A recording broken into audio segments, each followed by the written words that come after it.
Hey, what's up folks? How's it going? This is Waj. Hope you guys are all doing well. And in this video, we're going to explore two third-party PlayStation 4 controllers. The first one is the Razer Raiju, and the second one is the Nacon Revolution Pro. We're going to see how they kind of compare against each other and ultimately discover whether they're worth getting compared to the traditional DualShock 4 controller. So if you're interested, let's get right into it.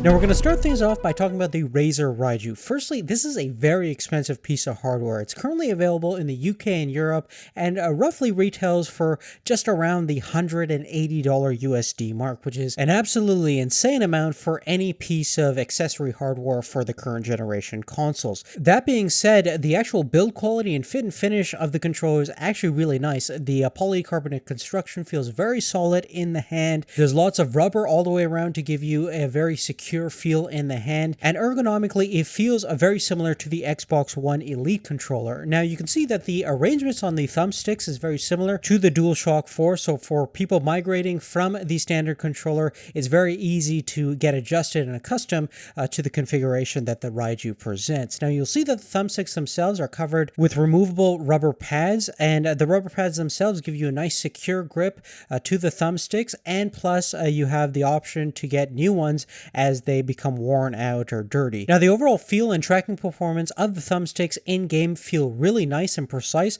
Everything feels a little bit more sensitive than the standard DualShock 4 controller, which could be critical for a lot of competitive first-person shooters. Now since Razer makes a lot of PC mechanical keyboards, you'll actually feel a very similar sensation when hitting the face buttons and the D-pads. Everything has a very nice clicky mechanical feel. Every button has a very shallow actuation point, which could be great for some fast-paced gamers, but could be annoying for others used to a little bit more button travel. The D-pad on the Raiju is actually very similar looking to the DualShock 4 D-pad, but it's actually a little bit smaller. The individual directional buttons are a little bit more spaced out, and the whole thing is a little bit more concaved into the controller body, which may not be ideal for a lot of people that play a lot of fighting games that need a large, pronounced D-pad. Now, probably one of the greatest features of the Raiju definitely has to be the triggers. They actually have a hair trigger mode where it can actually decrease the range of motion from 18 degrees to 5. So this could be used as like a hair trigger mode for rapid firing sequences in first-person shooter games.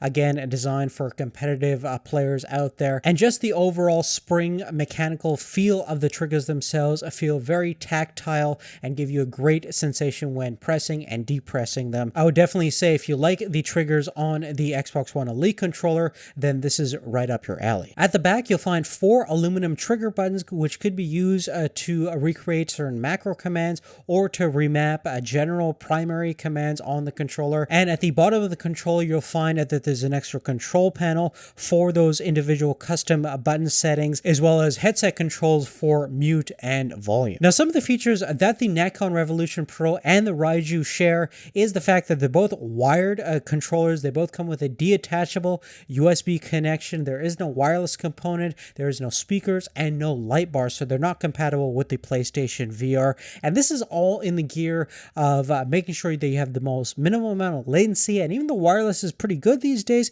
you still can't beat an old-fashioned cable, and this is still what competitive gamers want to have. Now, one of the things the Nacon Revolution Pro has going for it is certainly price. It costs about half as much as the Raiju, still a little bit more than the DualShock 4, and you can see by the arrangements of the thumbsticks and the D-pad, ergonomically, it actually feels very similar to the original Xbox 360 controller, which isn't necessarily a bad thing, but may take a little bit of time to get accustomed to if you're coming from a PlayStation controller that always has the thumbsticks in the same plane. Now, in terms of the build of the Revolution Pro controller, it definitely doesn't feel cheap, very much on par with the original PS4 controller, but doesn't feel as premium as the Raiju or something like the Xbox One Elite controller, which provide a lot more rubber padding and a little bit more secure feeling in the hand. That being said, there are 2 weight cavities on the left and right side of the device, which allows you to change the weight distribution and overall weight of the controller, which certainly could be handy for people that like a heavier controller. Now, the face buttons on the right side of the device are a jumbo size, and the D-pad, although the design may not be optimal for some people, is certainly larger than the stock PS4 controller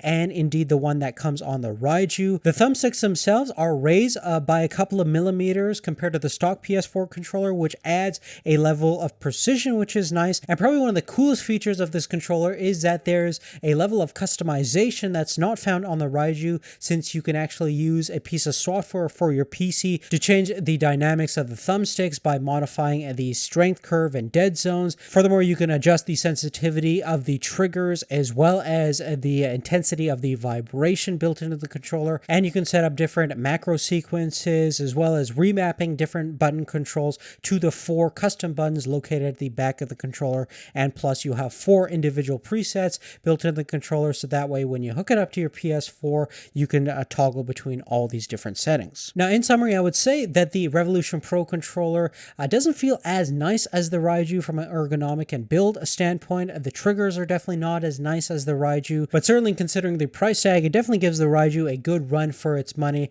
and there's definitely some inherent value in all the customization features that it has built in. But besides that, I would generally say that both controllers definitely have something interesting to offer for the competitive first-person shooter gamer. They're not really designed for role-playing games or anything like that. I think specifically if you're a competitive first-person shooter games on the PS4, you probably want to look into these 2 controllers if you're looking to kind of bring your game up to the next level. But really, on that, guys, that's really it. I'd definitely love to hear your thoughts. Generally speaking, I think there's nothing wrong with the standard PlayStation 4 controller. It's an absolutely fantastic piece of hardware, but if you're looking for the next step, definitely check these 2 controllers out. Meanwhile, if you like this video, please give us a thumbs up. Thank you so much for watching. Thanks for your support, and we'll see you next time.